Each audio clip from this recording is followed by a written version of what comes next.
Le 27 juin 2025, un tournant discret s'impose dans les paiements africains. 19 pays signent un accord à Abuja pour garder la compensation sur le continent, réduire des délais de plusieurs jours à quelques secondes et effacer une surcharge pouvant atteindre 30%. Les gains annoncés, jusqu'à 5 milliards de dollars par an, semblent renforcer entreprises locales et banques centrales. Et ils poussent des dirigeants comme Ibrahim Traoré à réévaluer la dépendance au dollar. Ce basculement modifie-t-il les rapports de force économiques mondiaux et à quel prix pour la stabilité régionale ? Ce que cette analyse promet est simple et exigeant à la fois. Comprendre ce que change réellement la réforme des paiements africains, au-delà de l'annonce technique et des chiffres mis en avant. En une lecture structurée, le lecteur obtient une clé pour saisir comment la baisse des coûts, l'accélération des délais et le recentrage des flux financiers peuvent transformer la compétitivité des entreprises, la marge de manœuvre des États et l'équilibre monétaire régional. L'enjeu n'est pas seulement économique. Il touche à la souveraineté, à la capacité des banques centrales à contrôler les flux et à la place de l'Afrique dans un système financier mondial longtemps dominé par des infrastructures extérieures. Mais chaque promesse porte un risque. Dépendance technologique, fragilité des réseaux, réactions géopolitiques adverses. La question centrale devient alors claire. Ce nouveau système peut-il tenir ses promesses sans créer de nouvelles vulnérabilités structurelles ? En quelques semaines seulement, le volume des paiements transfrontaliers traités via PAPS a progressé d'environ 25% dans certains corridors pilotes. Ce chiffre, discret mais décisif, signale que le changement n'est pas théorique. Il est déjà absorbé par les acteurs économiques, malgré la prudence institutionnelle qui entoure toute réforme monétaire. Pour comprendre la portée de ce basculement, il faut revenir au fonctionnement antérieur. Pendant des décennies, un paiement entre deux pays africains suivait un détour coûteux, conversion en dollars, passage par des chambres de compensation hors du continent, puis retour vers la destination finale. Ce circuit allongeait les délais à plusieurs jours et imposait des frais pouvant atteindre 30%, pesant lourdement sur les entreprises locales. PAPS rompt avec cette logique en instaurant une compensation locale, opérée par les banques centrales africaines sans sortie des flux financiers du continent. Ce changement technique redéfinit un rapport de force ancien. En gardant les transactions en Afrique, le système réduit la dépendance aux infrastructures financières étrangères et renforce le rôle des institutions monétaires nationales. Pour des dirigeants comme Ibrahim Traoré, cette évolution dépasse la question de la rapidité des paiements. Elle touche à la capacité d'un État à contrôler ses flux financiers, à limiter l'exposition aux devises extérieures et à sécuriser sa politique économique. Le contexte politique et économique explique aussi l'adoption rapide du système. La hausse des coûts mondiaux, la volatilité des devises et la volonté de stimuler le commerce intra-africain ont convergé vers une même nécessité, réduire les frictions internes. Dans ce cadre, PAPS apparaît comme une réponse pragmatique, portée par des banques centrales cherchant à moderniser leurs outils sans rompre formellement avec l'ordre financier mondial. Ainsi, autrement dit, ce signe précoce n'est pas seulement un chiffre de croissance. Il indique que la réforme a franchi un seuil critique, celui où l'infrastructure commence à influencer les comportements réels. À partir de là, la question n'est plus de savoir si le système fonctionne, mais comment ces effets vont se diffuser dans l'économie et la gouvernance régionale. Pour saisir l'effet concret de cette réforme, il faut suivre les acteurs qui la vivent dès les premiers jours, dans les corridors commerciaux. Tests, commerçants, coopératives et petites entreprises ont servi de révélateurs. Entre le Ghana et le Nigeria, des opérateurs habitués à attendre 3 jours pour une compensation ont vu leur paiement validé en quelques secondes. Ce raccourci temporel, apparemment technique, a immédiatement modifié leur gestion quotidienne de trésorerie. Ces acteurs jouent alors le rôle de repères vivants parce qu'ils incarnent la traduction directe de l'infrastructure en décision économique.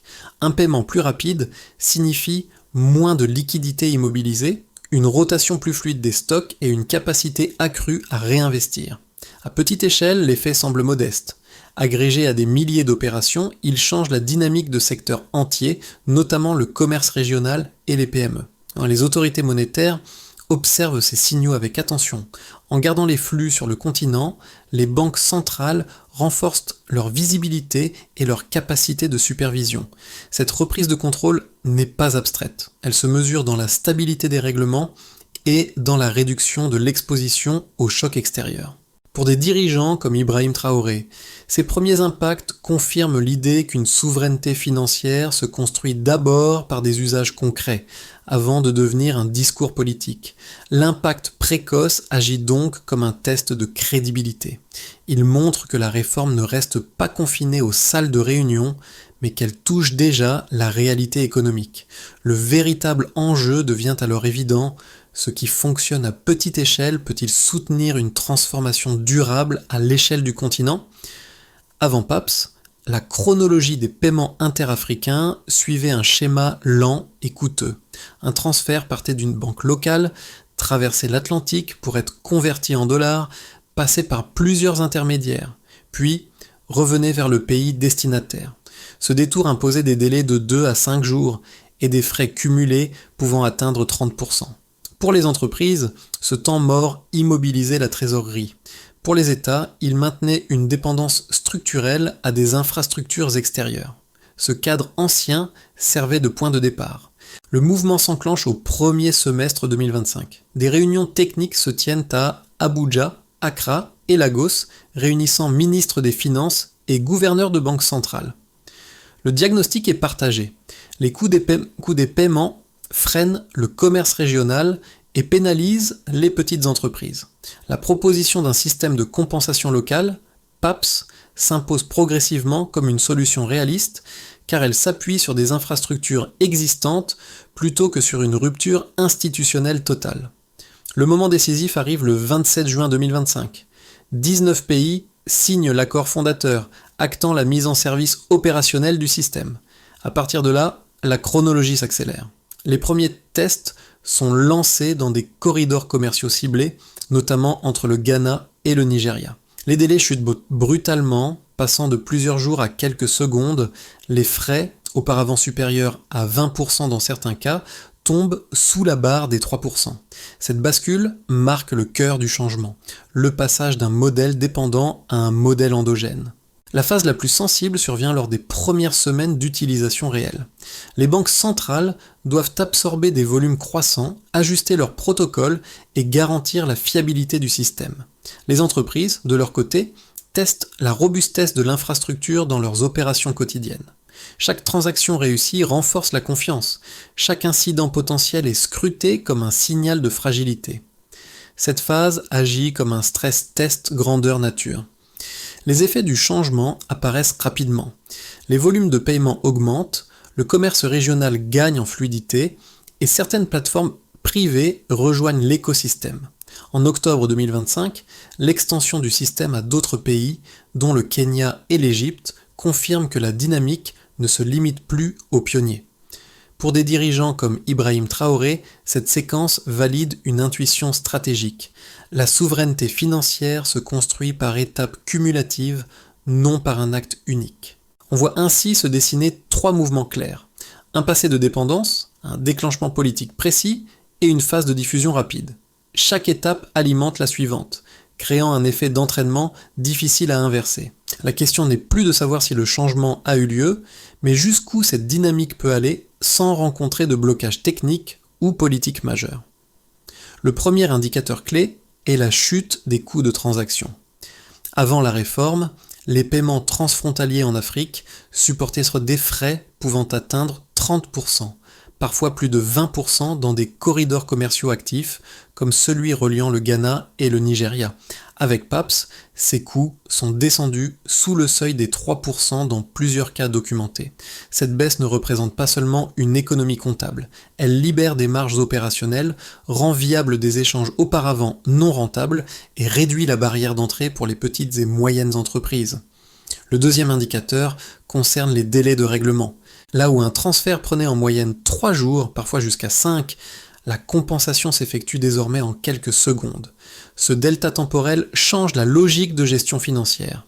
Une entreprise n'a plus besoin d'anticiper longuement ses flux de trésorerie, ni de constituer des réserves coûteuses pour absorber l'attente. La rapidité devient un facteur de stabilité, car elle réduit l'exposition aux fluctuations monétaires et aux imprévus opérationnels. En termes simples, moins de temps, mort, signifie moins de risques cumulés. Le troisième indicateur porte sur les volumes et l'adoption. Selon des données issues de banques centrales participantes, le volume des paiements transfrontaliers a augmenté d'environ 25% dans les 6 mois suivant les premiers déploiements pilotes. Cette hausse suggère que la baisse des coûts et des délais ne se contente pas d'optimiser des flux existants, mais qu'elle en crée de nouveaux. Des échanges auparavant jugés trop chers ou trop lents deviennent soudain pertinents. Le système agit donc comme un catalyseur d'activité économique régionale. Ces chiffres doivent toutefois être interprétés avec prudence.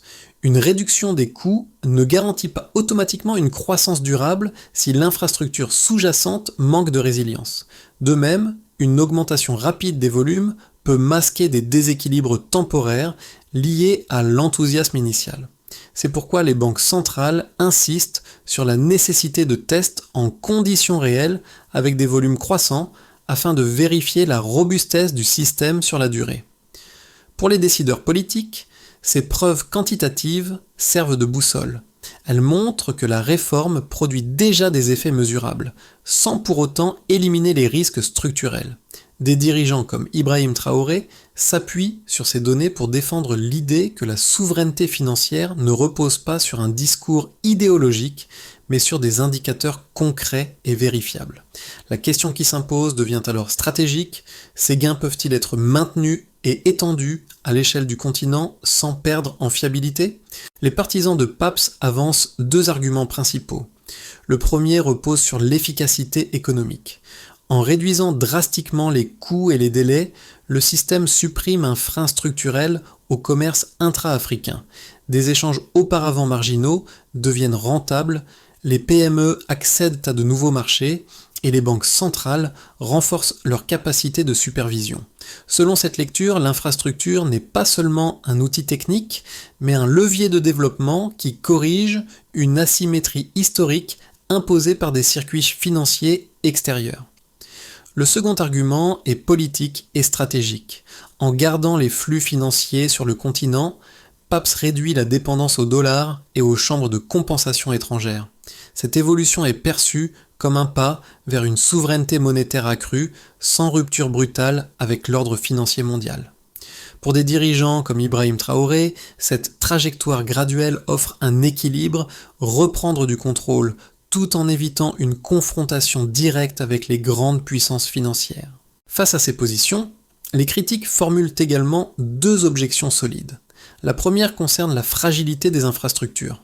Dans plusieurs régions, les réseaux électriques et numériques restent instables.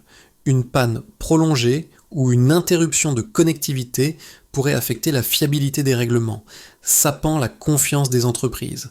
Selon ces analystes, une infrastructure rapide mais instable peut générer des risques systémiques plus importants que des délais longs mais prévisibles.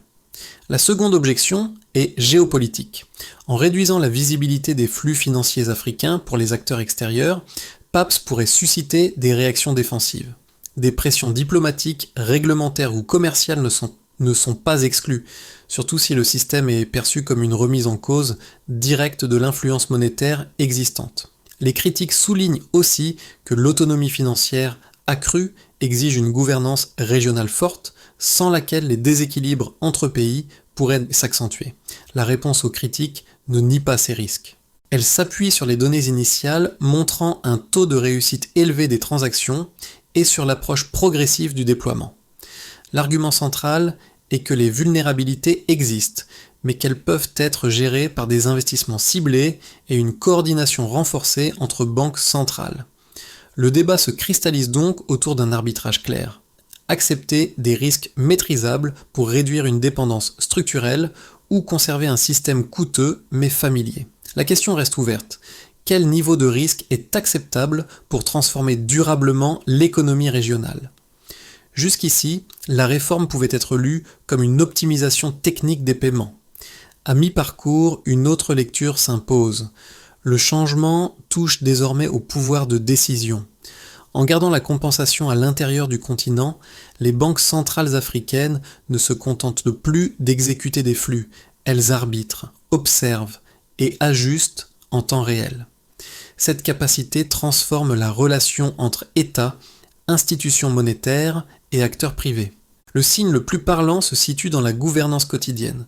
Les décisions sur la liquidité, les priorités de règlement et la gestion des risques ne sont plus conditionnées par des calendriers extérieurs. Elles deviennent endogènes, ancrées dans les réalités locales. Ce déplacement discret mais profond modifie la hiérarchie des contraintes économiques. Les entreprises gagnent en prévisibilité, les États en marge de manœuvre et les banques centrales en crédibilité opérationnelle. Pour des dirigeants comme Ibrahim Traoré, ce point médian marque un seuil stratégique. La réforme n'est plus seulement défendable par ses gains immédiats, mais par sa capacité à structurer des choix politiques futurs. Une infrastructure qui fonctionne devient un socle pour d'autres décisions, qu'elles soient budgétaires, commerciales ou monétaires. À partir de ce moment, le débat change de nature. Il ne porte plus uniquement sur la vitesse ou le coût, mais sur qui définit les règles et dans quel cadre. Le basculement est là. Une réforme technique commence à produire des effets systémiques et ses conséquences deviennent irréversibles à mesure que les usages se normalisent. Pour les États, l'effet le plus immédiat est budgétaire et institutionnel. La réduction des frais de transaction signifie moins de ressources captées par des intermédiaires extérieurs et davantage de marge pour les politiques publiques. Certains gouvernements ont déjà réalloué des économies vers des secteurs prioritaires comme la santé ou l'éducation. Au-delà des montants, le changement réside dans la capacité accrue à planifier.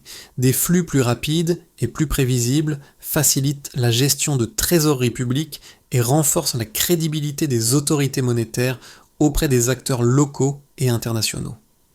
Du côté des entreprises, en particulier les PME, la conséquence est opérationnelle.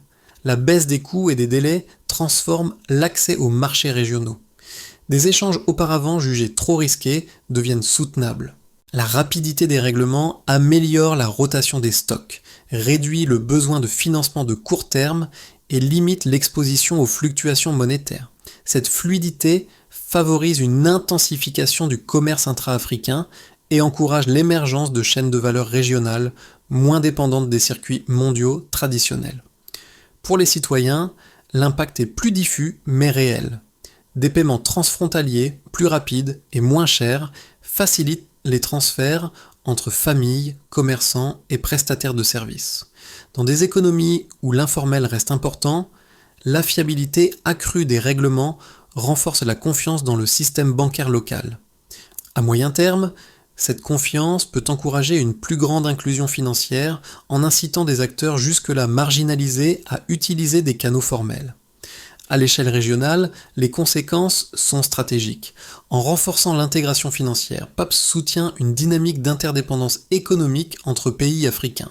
Cette interdépendance peut stabiliser certaines relations commerciales, mais elle exige aussi une coordination accrue des politiques monétaires et réglementaires. Le système agit comme un révélateur. Plus les flux augmentent, plus les écarts de gouvernance et d'infrastructure deviennent visibles, appelant des ajustements collectifs. Pour des dirigeants comme Ibrahim Traoré, ces conséquences dessinent un équilibre délicat. Les gains en souveraineté et en efficacité sont tangibles, mais ils s'accompagnent d'une responsabilité accrue. Une infrastructure centrale crée des attentes élevées en matière de fiabilité et de transparence. Le succès initial rend toute défaillance plus coûteuse politiquement et économiquement. Ainsi, les effets concrets de la réforme ne se limitent pas à un secteur ou à un acteur. Ils s'entrecroisent entre États, entreprises, citoyens et régions, produisant une transformation systémique. La question clé devient alors prospective. Ces bénéfices peuvent-ils se renforcer mutuellement ou révéleront-ils de nouvelles tensions à mesure que le système gagne en ampleur ? Le scénario de base repose sur une consolidation progressive. Les banques centrales poursuivent l'harmonisation de leurs protocoles, les entreprises adoptent PAPS à un rythme régulier et les volumes continuent d'augmenter sans rupture. Les coûts restent bas, les délais stables et la confiance s'installe. Dans ce cadre, le commerce intra-africain progresse de façon mesurée mais durable, portés par des usages devenus routiniers. La principale variable de ce scénario est la capacité des institutions à maintenir la qualité de service à mesure que les flux s'intensifient. Le scénario optimiste suppose une accélération coordonnée. De nouveaux pays rejoignent rapidement le système, des plateformes privées s'interconnectent et l'infrastructure devient un standard régional. Cette dynamique crée des effets de réseau. Plus il y a d'utilisateurs, plus le système est attractif. Les PME bénéficient d'un accès élargi aux marchés régionaux et certaines chaînes de valeur se réorganisent autour de circuits financiers plus courts. Dans ce cas, PAPS ne se contente pas d'améliorer l'existant. Il redessine la géographie économique régionale en réduisant la dépendance aux circuits mondiaux pour les échanges intra-africains. Le scénario de tension combine pressions externes et fragilité interne.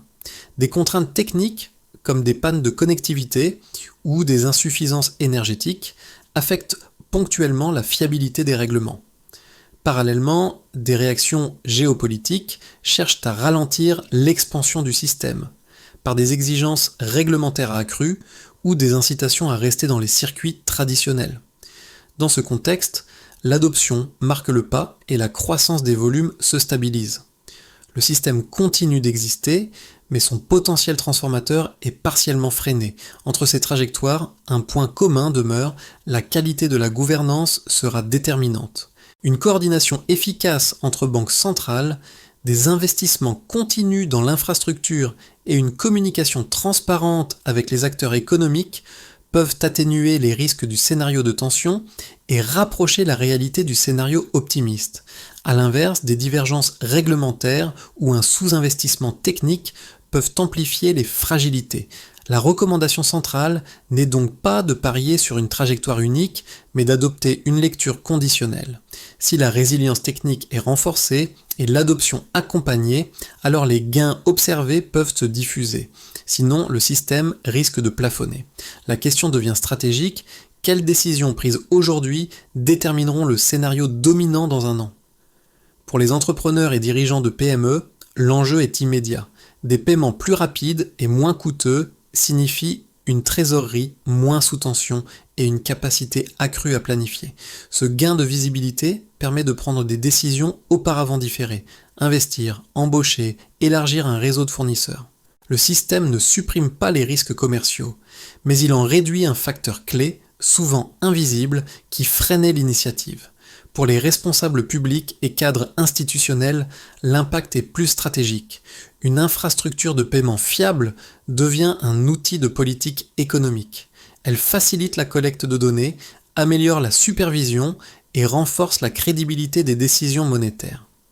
Cette crédibilité est essentielle pour attirer des partenaires régionaux et internationaux, surtout dans un contexte de concurrence accrue entre modèles de gouvernance financière. Pour les citoyens, le changement se joue à une autre échelle. La possibilité d'envoyer ou de recevoir des fonds transfrontaliers rapidement et à moindre coût réduit les frictions du quotidien. Les transferts familiaux, les paiements de services ou les petites activités commerciales gagnent en simplicité. Cette fluidité peut renforcer la confiance dans les circuits formels et encourager une participation plus large au système bancaire. Enfin, pour les leaders politiques, la réforme agit comme un test de cohérence. Les gains promis créent des attentes élevées. Les maintenir exige des choix clairs, investir dans l'infrastructure, coordonner les institutions et accepter une transparence accrue. Pour des figures comme Ibrahim Traoré, l'enjeu dépasse la technique. Il s'agit de montrer que la souveraineté financière peut produire des bénéfices concrets pour différents publics sans se limiter à un symbole politique. Au fond, cette transformation interpelle chaque lecteur selon sa position. Elle pose une question simple mais exigeante. Comment utiliser un outil plus efficace pour créer de la valeur réelle, plutôt que de reproduire les mêmes blocages avec une infrastructure nouvelle ? La première étape consiste à harmoniser la gouvernance. Les banques centrales impliquées doivent aligner leurs règles de compensation, leurs protocoles de conformité et leurs mécanismes de supervision. Cette coordination réduit les frictions réglementaires et évite que des écarts nationaux ne fragilisent l'ensemble du système. Une gouvernance claire, partagée et lisible devient la condition de base pour maintenir la confiance des acteurs économiques. La deuxième étape porte sur la résilience technique. Un système rapide n'est crédible que s'il est stable. Cela implique des investissements continus dans les réseaux électriques, la connectivité et les capacités de secours. Des plans de continuité doivent être testés régulièrement afin d'anticiper pannes et chocs externes. Sans cette solidité, les gains de coûts et de délai risquent d'être annulés par des interruptions coûteuses. La troisième étape vise l'adoption par les entreprises. Les PME doivent en comprendre concrètement les avantages du système et savoir l'utiliser. Des programmes de formation, des incitations temporaires et une simplification des démarches peuvent accélérer cette appropriation. Plus l'usage devient courant, plus l'infrastructure s'ancre dans l'économie réelle. La quatrième étape concerne la mesure et la transparence. Des indicateurs simples, partagés publiquement, doivent suivre coûts, délais et volume. Cette visibilité permet d'ajuster les politiques et d'identifier rapidement les points de faiblesse. Elle renforce aussi la légitimité du système face aux partenaires internationaux. Pour des dirigeants comme Ibrahim Traoré, cette feuille de route offre un cadre pragmatique. Elle montre que la souveraineté financière ne se décrète pas. Elle se construit par des décisions séquencées, mesurables et coordonnées. La question décisive devient alors politique autant que technique. Les acteurs sauront-ils maintenir cet effort collectif dans la durée pour transformer un succès initial en acquis structurel ? Lorsque les premiers paiements ont circulé sans quitter le continent, un symbole discret s'est imposé. Ce n'était ni un discours ni un sommet, mais une opération ordinaire devenue possible autrement. Dans les corridors commerciaux, des acteurs longtemps contraints par l'attente ont vu leurs échanges se fluidifier. Ce détail, presque invisible à l'échelle mondiale, marque pourtant une rupture dans l'expérience quotidienne de l'économie africaine. Ce rappel renvoie au premier personnage guide observé au début du déploiement. Le commerçant qui n'attend plus 3 jours, la banque centrale qui arbitre en temps réel, l'État qui récupère une marge de manœuvre budgétaire. Ensemble, ces scènes dessinent une trajectoire cohérente. Une infrastructure qui fonctionne crée de nouvelles attentes, puis de nouvelles responsabilités. Pour des dirigeants comme Ibrahim Traoré, ce moment agit comme un miroir. Il reflète une promesse tenue partiellement, mais suffisamment pour modifier le débat. La souveraineté financière cesse d'être abstraite lorsqu'elle s'incarne dans des usages concrets et répétables. Elle devient mesurable, discutable, améliorable. La phrase qui s'impose alors est simple et exigeante. Une autonomie crédible commence par des systèmes qui rendent la vie économique plus prévisible. Tout le reste, discours et symboles, ne tient que s'il s'appuie sur cette base opérationnelle. Le chemin n'est pas achevé, mais le point de non-retour est peut-être déjà franchi. À ce stade, le système PAPS n'est plus une hypothèse lointaine, il est une infrastructure en fonctionnement avec des effets visibles et des zones d'incertitude encore ouvertes. Cette combinaison appelle moins une prise de position tranchée qu'un engagement attentif. Comprendre comment une réforme financière se traduit dans les usages quotidiens est devenu une compétence stratégique, autant pour les décideurs que pour les acteurs économiques. Pour les observateurs, entrepreneurs, cadres publics ou citoyens intéressés, l'enjeu n'est pas de célébrer ou de rejeter le changement, mais de le suivre avec méthode. Quels indicateurs méritent d'être surveillés ? Quels signaux faibles annonceront une consolidation durable, ou au contraire un essoufflement ? La valeur du débat réside dans la capacité collective à poser les bonnes questions, au bon moment. Cette réflexion dépasse un pays ou un dirigeant en particulier. Elle concerne la manière dont un continent peut reprendre la main sur des leviers longtemps externalisés, sans rompre avec ses partenaires. Le dialogue informé devient alors un outil de gouvernance au même titre que l'infrastructure elle-même. La question finale reste ouverte et volontairement simple. Face à cette transformation en cours, que faut-il observer dès maintenant pour distinguer une réforme passagère d'un véritable changement de trajectoire économique ?